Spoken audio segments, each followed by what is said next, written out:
See You Now is a podcast highlighting the innovative and human-centered solutions that nurses are coming up with to solve for today's most challenging healthcare problems. Created in collaboration with Johnson & Johnson and the American Nurses Association and hosted by nurse economist and health tech specialist Shauna Butler. There is so much of our profession and the healthcare of our nation that is intertwined with these historical periods that in aggregate give us the outcomes that we're seeing today. These issues are complex. There's a lot of things interacting. There's a lot of people and institutions and ideas at play. A lot of what we have uncovered across all of our stories has really been this piece of social innovation.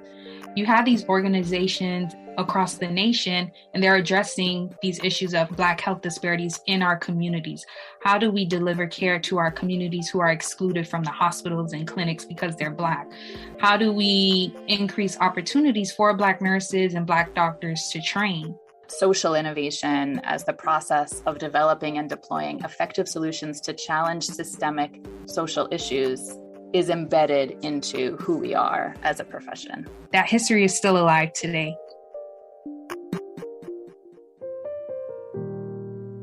Welcome to See You Now. I'm Shauna Butler. In 1976, when the United States marked its bicentennial, Congress designated February as Black History Month, a heritage month designed to surface, celebrate, and honor the legacy, achievements, and contributions of African Americans. And nurses and their contributions have been among those to be honored.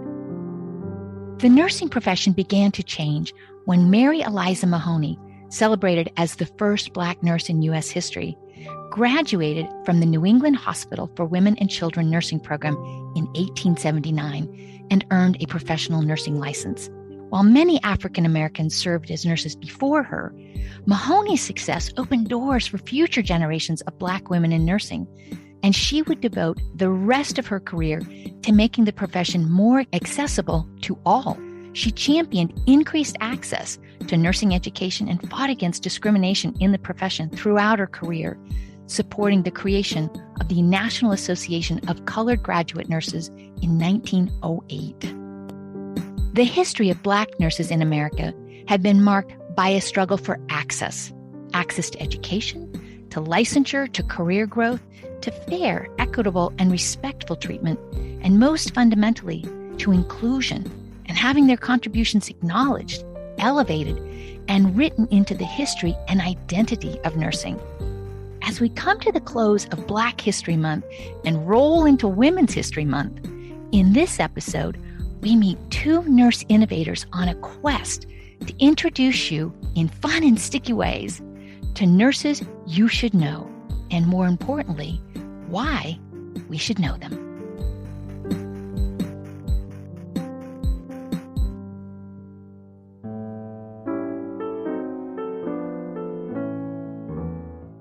Known as the first Black public health nurse, Jessie Sleet Scales was a graduate of Chicago's Providence School of Nursing in 1895.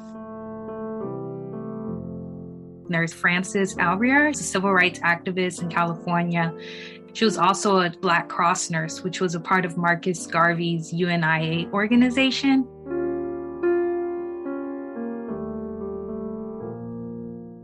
Lula Oil Gloin was the first Eastern Band Cherokee Indian registered nurse. She went to Washington, D.C. and advocated to make sure that there was a hospital at the Koala boundary in Appalachia on her reservation. Nurse Mary Elizabeth Carnegie pushed to highlight the contributions of Black nurses. She also authored The Paths We Tread, Blacks in Nursing Worldwide, which is one of the first collections of all of the contributions that Black nurses contributed to nursing and how they helped shape the nursing we know today. Nella Larson attended the Lincoln School for Nurses in the Bronx and graduated in 1915 and became a head nurse at the Tuskegee Institute at Alabama. Her whole career overlapped with the 1918 Spanish flu pandemic, in which she left nursing and she pivoted into becoming a librarian. She became a writer. She wrote in children's magazines, and she ended up writing 2 novels and eventually ended up going back to nursing. If anyone has seen the Netflix film Passing that came out recently, Nella Larson wrote that book. I don't think people would typically associate the contributions of a nurse to the Harlem Renaissance and to all of the writers coming out of that era. Hi, I'm Joanna Seltzer Uribe. I am a co-creator of the Nurses You Should Know project. I am a nurse informaticist and a design thinking lead who has taught one of the first design thinking courses to graduate and undergraduate nurses in the country. And I currently work as a clinical nurse informaticist at the only female-owned hospital in the state of New Jersey. I'm Ravenne Aponte, co-creator of Nurses You Should Know. I'm a second-degree nurse, historian, Black woman. My first degree is in African American Studies and Health Disparities. My clinical background is in pediatric intensive care unit. So I started on a pediatric cardiac intensive care unit as a new grad nurse. I've also served as a clinical instructor for nursing students in pediatric care. And with Nurses You Should Know, as a co-creator, this is a project meant to highlight the contributions of nurses of color. So Black nurses, Hispanic nurses, Asian American nurses, Pacific Islander nurses, Indigenous nurses, and just meant to highlight the contributions that they have made to nursing and how they have helped shape nursing.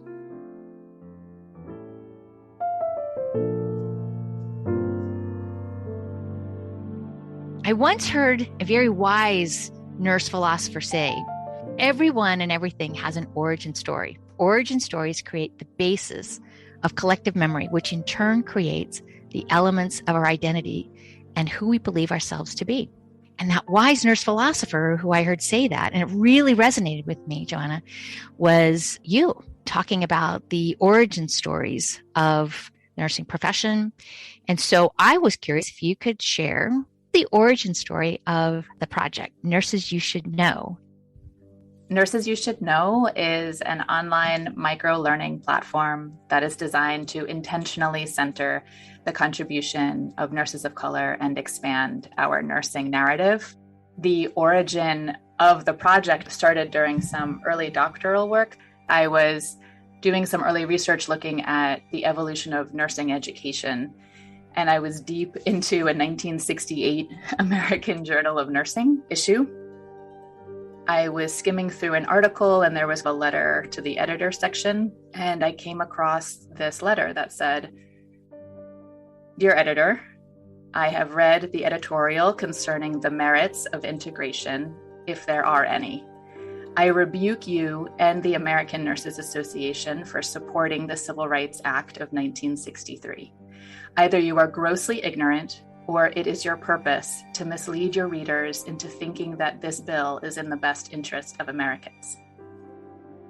Even now, after reading that so many times over the last 3 years, I get complete goosebumps. My nervous system just sort of like goes haywire. That just changed the entire trajectory of what I was studying, what I thought I was studying, what my research was going to be about. And right next to that letter was another letter by Estelle Mazzie Osborne. And I knew Estelle Mazzie Osborne's name because at my nursing school, they would have an Estelle Mazzie Osborne recognition ceremony every year. But I couldn't really place, or I didn't really understand who she was specifically. So I started looking her up. She was in favor of integration and talking about why the American Nurses Association and why we should be supporting the Civil Rights Act as nurses. And what I was learning was so astounding to me that she and Maybelle Stoppers and the National Association of Colored Graduate Nurses, which started in 1908 and went through 1951, had spent their entire nursing careers working to integrate the American Nurses Association, working to integrate the U.S. Army and Navy Nurse Corps. And I couldn't reconcile this discrepancy. But having to read white nurses that were, in the case of this letter, threatening to cancel their subscription. I had a visceral reaction seeing side by side Estelle Mazzie Osborne. And for those who don't know, she was the first Black nurse to have a master's degree back in the 1930s. And I just kept thinking, what more does one need to do to prove themselves to be accepted? And clearly, Estelle Mazzie Osborne most likely had higher education, higher credentials, more leadership, more advocacy than whoever was writing. It just made me realize that our collective memory of our actual sense of who we are as professional nurses is based on the most select British and white American-centric historical milestones only and exclusively. And it's actively omitted historical facts that didn't align with our professional image. And I felt like Estelle Mazzie Osborne needs to be known. We need to talk about Lillian Wald, and we need to talk about Estelle Mazzie Osborne. These are equal icons. And I felt like we were betraying ourselves and betraying our profession by not having knowledge and knowing the names of these complete trailblazers and pioneers that really created the profession that we have. You paint this picture so very clearly when you have this aha moment. And it sounds like it's born out of shock and a sense of this needs to be fixed, that there was a very clear intention and a drive. Okay, what can we do? So when did it occur to you, oh, the Nurses You Should Know project is how we're going to do this? So what's the pathway from outrage and frustration and commitment to a product? It wasn't that linear. It was, as most things are, just an email to a group of nurses. And it was almost like, hey guys, I feel like we're getting our whole story wrong. Are you in agreement with this? Is there something I'm missing? So I had different nurses chime in. And I even spoke with people outside of nursing, more in the historical aspect of things.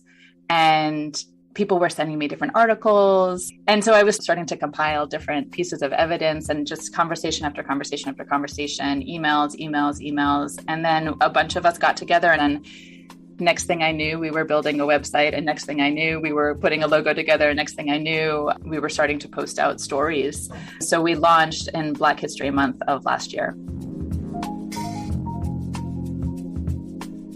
So Ravenne, what's the origin story of your partnership, your collaboration and friendship? Wild and interesting.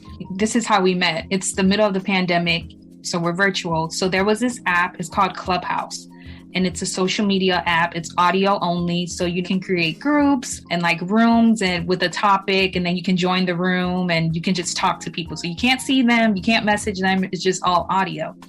So there was a room on, I think it was the history of nursing, or it may have been something about the experience of Black nurses. My roommate was like, oh, Ravenne, I think you might like this room. Come join it. So I join it and I'm talking. Somehow I ended up on the stage and I start telling them I'm a PhD student here at Penn and I'm studying the history of Black nurses. And there's so much that we've done. People just don't know about it, but we have done a lot. So then here comes Sandy, and Sandy's like, oh my gosh, I know someone to connect you with. Her name's Joanna, and she's interested in the history of nursing. I think you all should connect. So she connects Joanna and I, and then the rest is history. It's really great nursing history. So how do you describe the Nurses You Should Know project, and how to engage with it? When Joanna and I first met, it was just a regular conversation. I'm interested in the history of nursing. You're interested. What do you want to do with this? And I was just like, oh yeah, I was just going to post bios of Black nurses on my social media. And I was going to make these really cool pictures of them, share photos and archives just so people can know. And then she was like, oh, Nurses You Should Know. We can have a blog, create the bios. That's how we can share it. And Joanna has more of the informatics side and design and social media and technology. We want it to be accessible. We wanted it to be free, and we wanted it to be readable. You're on your phone scrolling. How can they get this story? Joanna expanded this a little bit more than I was expecting, but I'm like, sure, we can do it.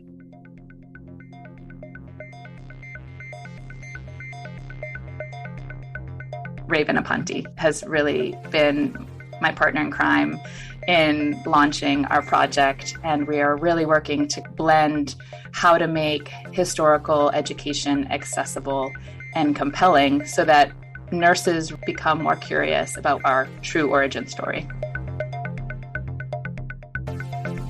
There is a design informatics ideology where you make the right thing the easy thing. And so when we were all starting to talk about this, it was already going into the second year of a pandemic. We already had nurse educators that had decades of the way that they were teaching just gone in the course of a weekend, suddenly having to figure out how to do online learning. So we felt like going back to the adage of make the right thing the easy thing.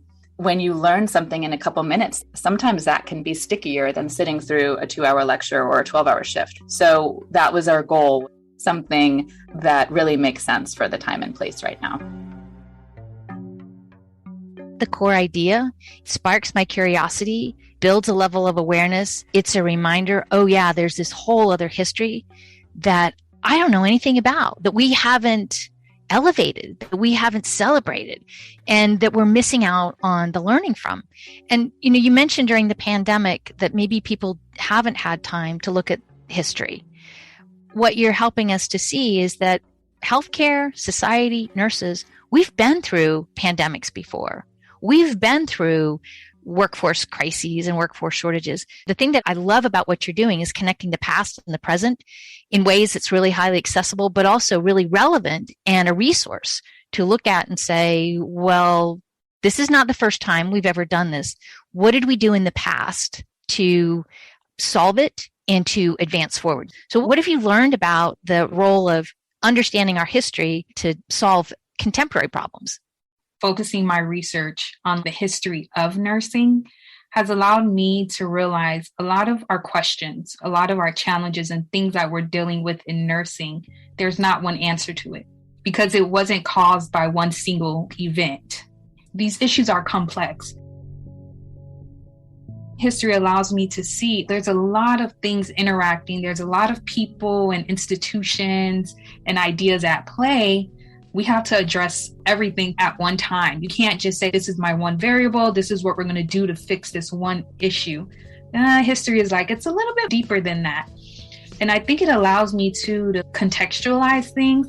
How did we come to define some of these terms or ideas? 12-hour shifts. When did that become a thing? Was it always like that? Who shaped it? Why was it shaped that way? And is it really to our benefit? I get to ask those deeper questions.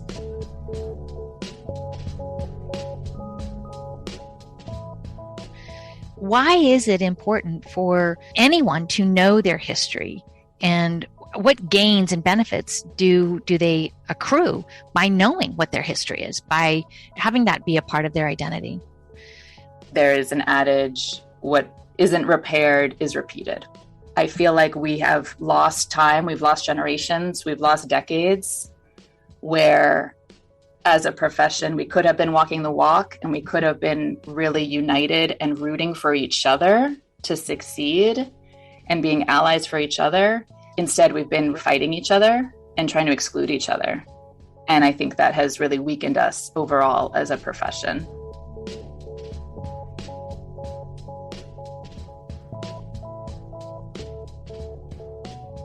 So what are the things that have been left out that are significant and that would have made a difference and definitely make a difference today? Why is it important to know those things that have been omitted?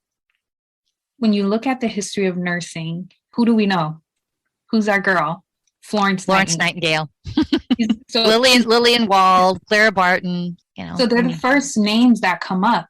I identify as a Black woman, and eventually, I became a Black nurse. I was like, wait, all these things that I learned about in the past about Black nurses and all the care work that they did, it wasn't showing up in nursing. So I knew immediately, I said, there's a disconnect here. Going through nursing, I realized people like me, we were excluded in these spaces and this idea of who is a nurse and what is nursing. So that was the first thing for me, and that this idea of nursing and where it started was wrong. So you can Google Florence Nightingale, but there's also Mary Seacole. She was a Jamaican Caribbean nurse. She's literally existing alongside Florence Nightingale. So why doesn't she take the face of American nursing? And that's what I wanted to get into. As you're going through your training and your career, who are the icons that you thought of? Who is it that really helped you to identify, I can see myself in this? Oh my gosh, so many nurses. And this is where I knew there was an issue. So my first degree is in African American Studies and Health Disparities. Nursing is my second degree. Being in African American Studies, a lot of my coursework is on the history of African Americans in the US and abroad. And I remember I specifically took one course. It was called Black Women's Health. And throughout that course, we're literally focusing on Black women in healthcare, their health experiences. And then I read Sick and Tired of Being Sick and Tired, Black Women's Health Activism by Susan Smith. It's a quick read. It's like 5 chapters, and each chapter focuses on a different aspect of American public health and the role of Black nurses and Black organizations, even just Black health professionals. And I was like, oh my gosh, this is so cool. And I'm a member of the first Black sorority. It's Alpha Kappa Alpha Sorority Incorporated, which Estelle Macy Osborne is a member.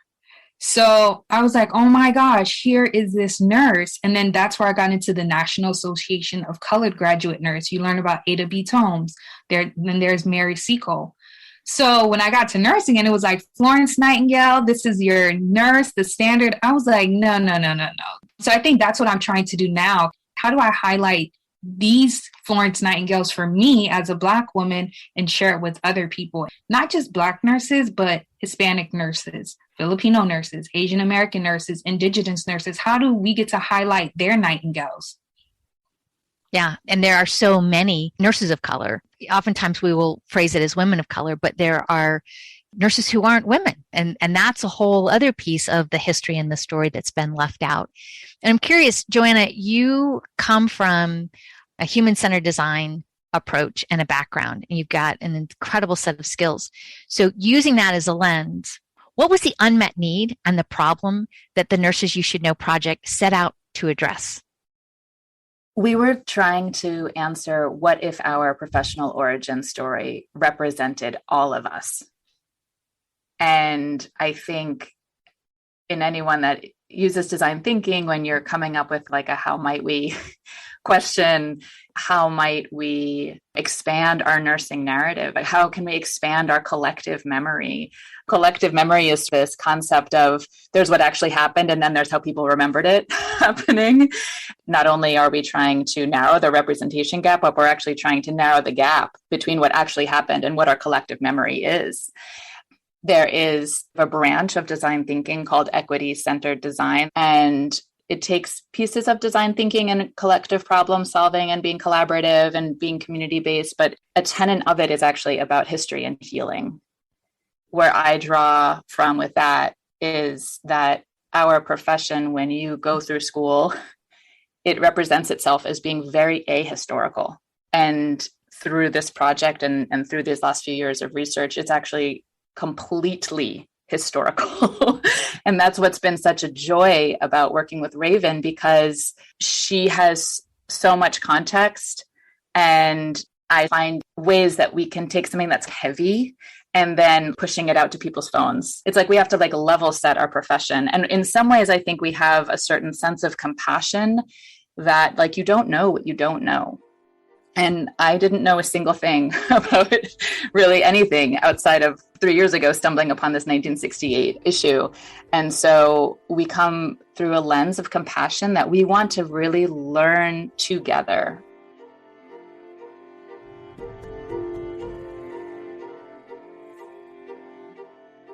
We are at a disadvantage because history has been omitted from our profession for so many decades that the educators don't know themselves. So we really come from a place of compassion. As we learn, we really, in very much real time, want this to be collective learning and have this culture of learning together.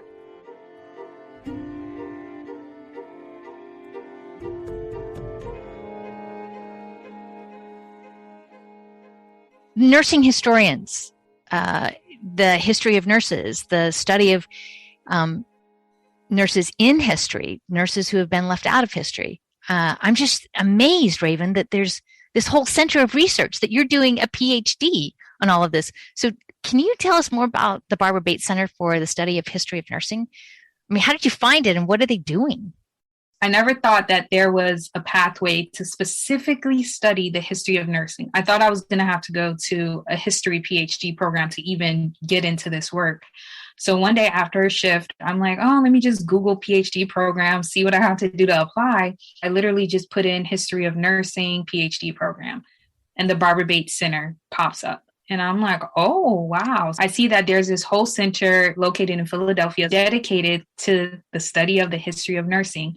So there are scholars who have been doing this work for years. They have archives of materials from decades of nursing schools, nursing institutions, nursing leaders here at this specific center. They have funding. So once I looked for that, I was like, are there other schools? So there's actually 2 other schools that I knew of. The Bajorring Center for the Historical Inquiry of Nursing at the University of Virginia, and then the University of Illinois, Chicago. There's also a History of Nursing Research Center. So there's 2 other of my classmates who study the history of nursing in pediatric health, immigration. So it's not just nurses of color, but we get to look at this whole correlation of the history of nursing and how have we got to where we are today. So just a lot of support and room to ask those open-ended questions that take a really long time to answer. So now that you've been there for a little bit of time and you're deep into it and heavily committed, what do you think is the importance of having a center that is specifically focused on the history of nursing? And in that vein, what is the historical image of nurses and how is that a through line to today? Yeah, when you think about the image of a nurse, of course, it's a white woman who's caring, she's educated. We created that image of this nurse because when we talk about nursing, care work is so connected to this idea of who we are as nurses. What do nurses say? We care, and we care through policy, economy, like technology, but it's always about care. So I got into my research because I was reading the book, Body and Soul, the Black Panther Party and the Fight Against Medical Discrimination. And I learned about this nurse. Her name's Marie Branch. And then her work in the Free People's Clinics throughout the 60s and 70s. So I'm like, what? When you think about the civil rights movement, you think of MLK, Malcolm X, like that's who you're taught. Either violence in Alabama, the South, protests, march. You don't hear about nurses. And I found the Barbara Bates Center. My advisor, Dr. Jolie Fairman, she was also looking at nurses in the civil rights movement. So that's how I came in saying that's what I wanted to look at. I specifically wanted to learn more about nurses like Marie Branch, who were Black nurses, like what role did they have in the Black Panther Party and in the broader civil rights movement. Thinking about Black History Month, Black nurses, so many of the issues that we're seeing right now as far as the health disparities being laid bare. There's a very clear historical line to what we're seeing today and the conditions that existed during the civil rights movement. So what are some of the stories that we don't know about nurses who have been a part of barrier breaking to address segregation of care, things that created the disparities in healthcare? Jacqueline Dowd, she's a historian, and she has this idea of the long civil rights movement. So when we think about the long civil rights movement, or even the civil rights movement, we always think about the 60s and 70s, the Black Panther Party, Malcolm X, Martin Luther King. But it was started years before, building up to this moment. When I think about Black nurses and health disparities, these are issues that have been boiling over time, going unaddressed year after year after year. And I think the civil rights, of course, in terms of like social services and equality, it tends to blow up. But it's not like one specific thing happened in 1960 that like, oh, wow, civil rights movement, we need to make equality for all. Looking at organizations that Black nurses were a part of, so the National Association of Colored Graduate Nurses, you had these organizations across the nation, and they're addressing these issues of how do we address Black health disparities in our communities? How do we deliver care to our communities who are excluded from the hospitals and clinics because they're Black? How do we increase opportunities for Black nurses and Black doctors to train? This long process of addressing issues.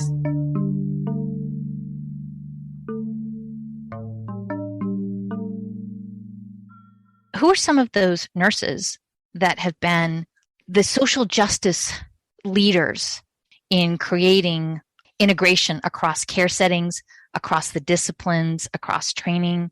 Who are those names that we don't know who probably spent all of their careers working to gain access?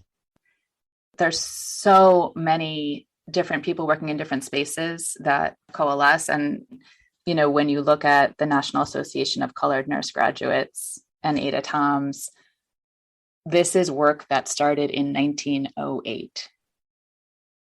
So I just want to give space to the listener for that to sink in. Following the Civil War, in which Harriet Tubman served as a nurse, Sojourner Truth served as a nurse, and were not compensated by the government from the Union Army for their service. There was Susie King Taylor, who fought on the Union side and wrote her own autobiography. These should be like recognized household nursing names. And there is so much of our profession and the healthcare of our nation that is intertwined with these historical periods that in aggregate give us the outcomes that we're seeing today. There was so much discrepancy between who deserved healthcare. That became basically the ongoing dilemma of who should have access to healthcare, whose lives mattered. And you see it in time period after time period after time period after time period, this discrepancy between what we're saying about ourselves as a nation and how we're acting. And nursing is really part of that story, and medicine is part of that story, and the healthcare industry is part of that story. And those same patterns of who deserves to be a nurse, who deserves to have a license. You know, there were nurses that were graduating and just based on the color of their skin, even though they graduated the same curriculum from accredited nursing schools, they were simply barred from taking their licensure exam. Yeah. So that's our starting point. And when we say, why is our profession 80% white, 90% female? Why are there health disparities? You only have to go back a few decades and see the system is essentially working as designed.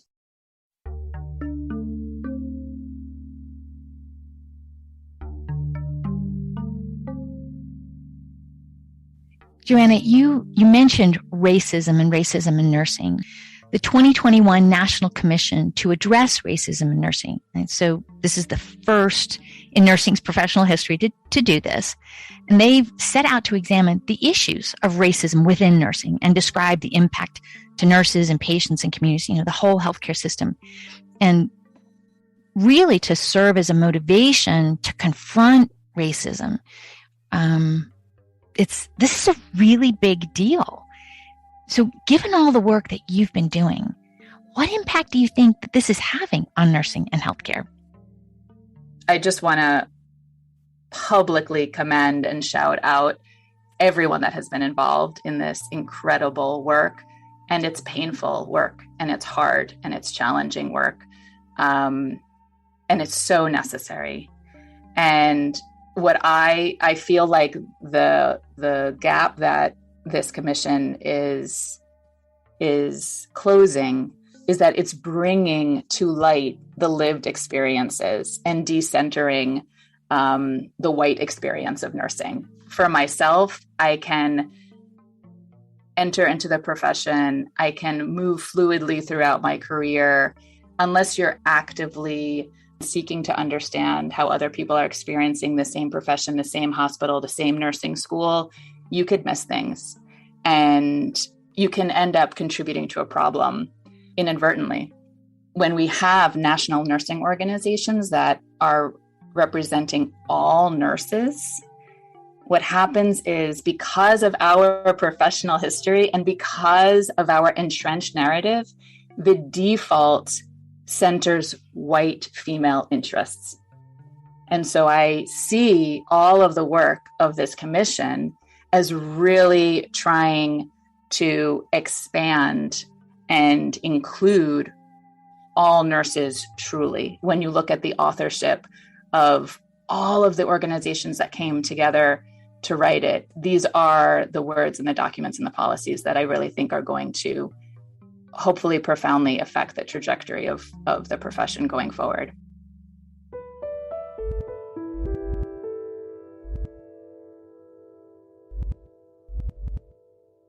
The Nurses You Should Know project, what kind of an impact is it having? We've been blown away by the reaction to it. We actually have found and have been told by nurse educators that it's being used in curriculum, it's being used in assignments. And I think that really speaks to the lack of resources that exist. I've looked at nursing history textbooks that have been published as recently as 2010, and there are entire aspects of our history that are just omitted from the book, whether it's the contributions of grand midwives, whether it's the formation of the National Black Nurses Association, the Filipino Nurses Association. There are so many groups that are just not part of the narrative as recently as this century. The thing is that what Ravenne and I are seeing is that the books and the authors and the scholarship exist. I think also nurses are looking to understand and really piece together how we got here. We're trying to fill in those pieces. What do you see as the importance of making sure that our history is well known and how that can help us to have a better future? So much of kind of the legacy of the Victorian era was about nurses following the rules and following the orders and staying in their lane. That ethos continues to permeate the way that we educate nurses. What I have been wishing I knew for the first 20 years of my career was nurses have been speaking up since nursing started. And by speaking up, it was not only using their voices, it was staying the course until it was changed. And if that meant ruffling feathers, and if that meant causing internal conflict in your own profession, you kept at it.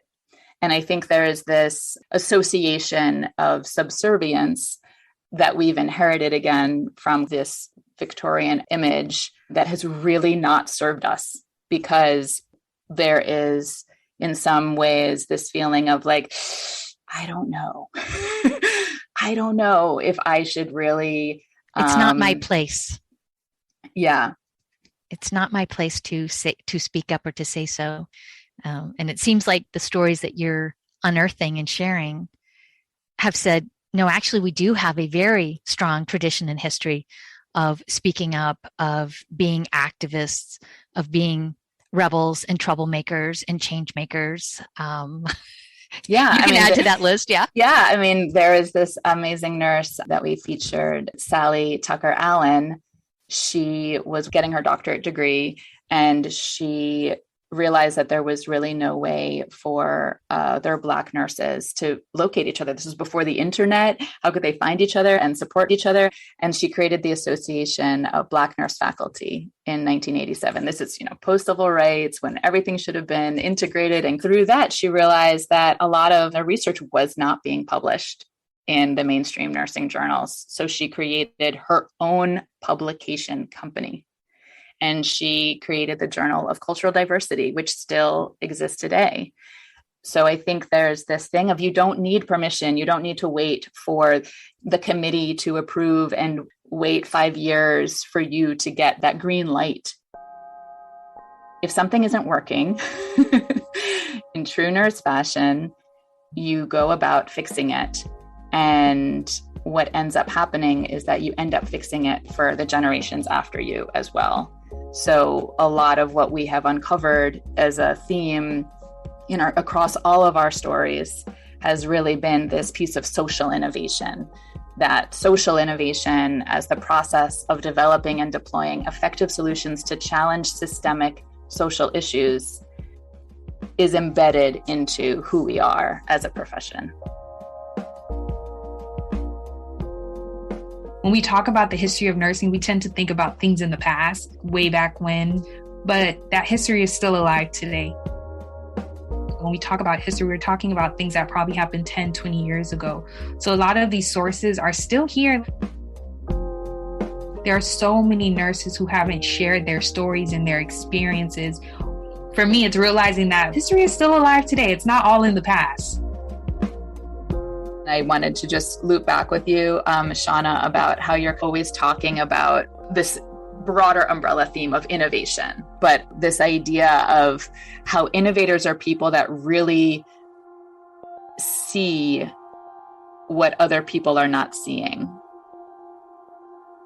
Ravenne and I, we really saw something at the end of 2020 compared to where we are now with the initial draft publications from the Commission on Racism in Nursing. These are showing the trajectory of how you can really push the envelope. And then there is this collective momentum that you can take advantage of. And I think when we started the project last Black History Month, we really saw what we wanted nursing to be, what we wanted our origin story to be, what we wanted our narrative to be. And one of the things that we've been talking about internally is like, wow, we are entering a whole new space and it's only a year later. Change happens slowly and then it happens all of a sudden. And I think what you're describing is exactly that you hit a tipping point, and we've seen that with a lot of social change. And this is a really important, valuable moment. And I just hope to heavens that everybody who cares about health, who cares about our workforce, who cares about equity, is jumping on and adding acceleration to this. I think you have done such an incredible job of laying the groundwork and the foundation, giving us the materials, the context, the tools, the understanding. And it's a tool of advocacy for us to run with. Well, I really feel like there's this understanding through my friendship with Ravenne and through this project and through the research of the systems that we've inherited. And so now that we've kind of seen what the inheritance is, when you really look at an innovative culture, then we should, as a profession, be able to redesign what we see is not working. Yeah, this moment where things are collapsing and needing to be rebuilt, this is the moment to do it. There's no more waiting. And I think this moment has a group of people who are leaders and good humans who can do this. I think you two are two of them. I'm so deeply grateful for the fact that you have the commitment and the energy to lead this effort and that you didn't wait for permission. February, Black History Month. Awesome moment for us to reflect and celebrate and acknowledge and incorporate and learn. How are you recommending, and I know that you've put together a lot of resources with the Nurses You Should Know, how are you recommending that people spend this month and get up to speed and excited about Black nurses and their history and their contributions? On our blog, Nurses You Should Know, we have a resource guide, and there's a list of articles, books, videos that highlight the biographies and the contributions of Black nurses. So I feel like that's the number one place I would start. The next thing is interacting with the Black nurses that you know now. When we talk about Black History Month, I think we tend to highlight the first the first Black nurse to be admitted into the school, but I think it begins by starting with yourself and how you relate to Black nurses who are working in the same environment as you, who are on your social media. Learn about their experiences, talk to them and see the challenges that they're going through and how you can help fix those problems. Joanna, what are your thoughts about how we should be celebrating and elevating the history? I think that with Black History Month, it's really important that we reclaim both American history and nursing history and give space to all of the Black contributors. And that is honestly something that we need to be doing year round, and something that we've tried to model through our project, that we use some of the momentum of the Heritage Months, but we try to really keep that recognition and that awareness going year round.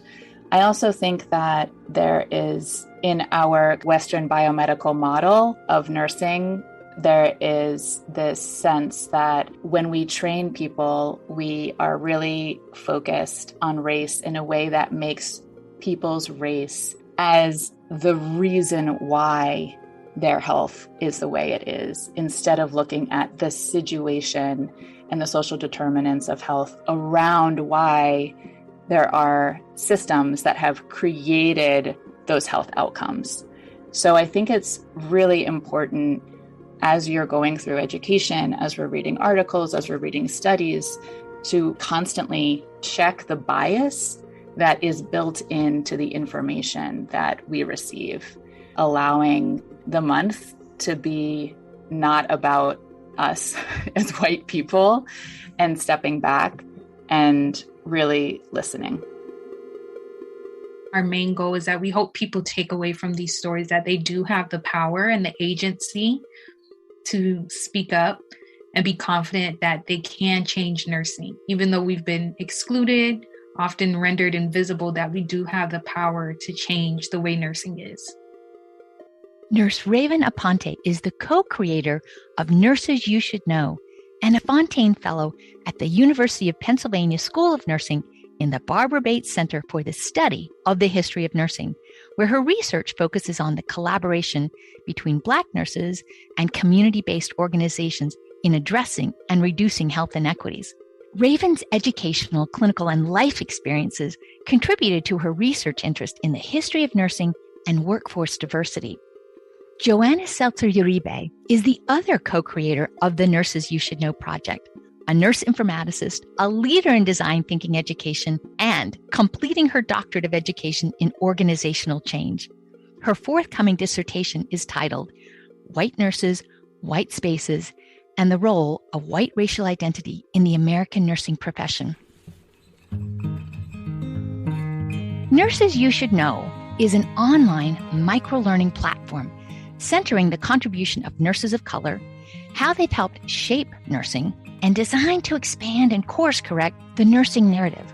Nurses You Should Know meets people right where they are, which is often scrolling their favorite social media channels during the moments that best fit their learning and discovery patterns, with brief profiles of past and present nurses to collectively reframe who we think of and name as nursing icons, health innovators, barrier breakers, and legacy builders. The question Ravenne and Joanna set out to answer in creating Nurses You Should Know was, what if nursing's professional origin story represented all nurses? And how might having an inclusive history of the advances from every nurse impact the diversity, cohesion, and safety of our current workforce and achieve our health equity goals? The leaders in nursing, health, and social justice recognize a strong connection between a culturally diverse workforce and the ability to provide and receive care where people feel safe, seen, and valued. Unfortunately, diversifying the workforce has not gone without struggle. Black nurses, along with other nurses of color, continue to face racism and discrimination throughout their education and careers, as indicated from nurses surveyed by the National Commission to Address Racism in Nursing, where over 60% reported they have experienced an act of racism in the workplace from either a peer, a patient, or a manager. While nursing has made important strides in developing a diverse and representative workforce, there remains much more to be done. The work of the National Commission is, as Joanna characterizes, hard, challenging, urgent, and necessary to create safe and liberating environments for all. The Code of Ethics for Nurses obligates nurses to be allies and to advocate for and speak up against racism, discrimination, and injustice. The Commission also urges all nurses to join them in boldly confronting individual and systemic racism, and that nurses need to take the time to educate themselves and gain a deeper knowledge of racism's impact on the profession, patients, and colleagues. As both Joanna and Ravenne share, Black History Month and all the Heritage Months offer an opportunity and momentum to reclaim American history and nursing history, and to give space to all nursing's contributors.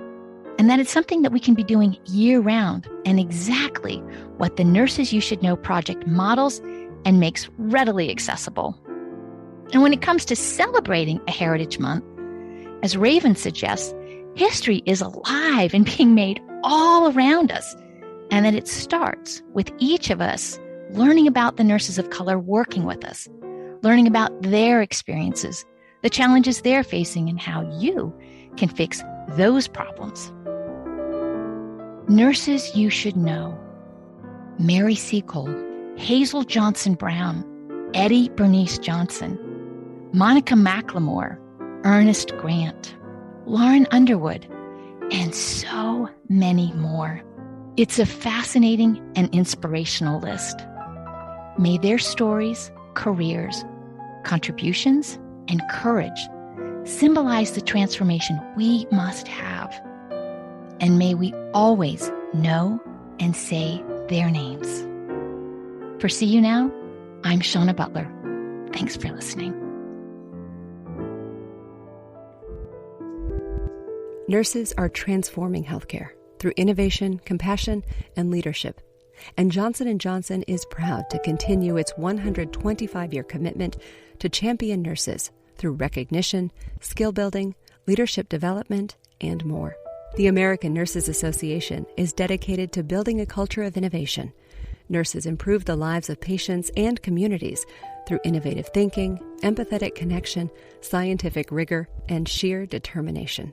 ANA is proud to support and advocate for our nation's most valuable healthcare resource, our nurses. For more information on See You Now and to listen to any of the earlier episodes in our library, visit seeyounowpodcast.com.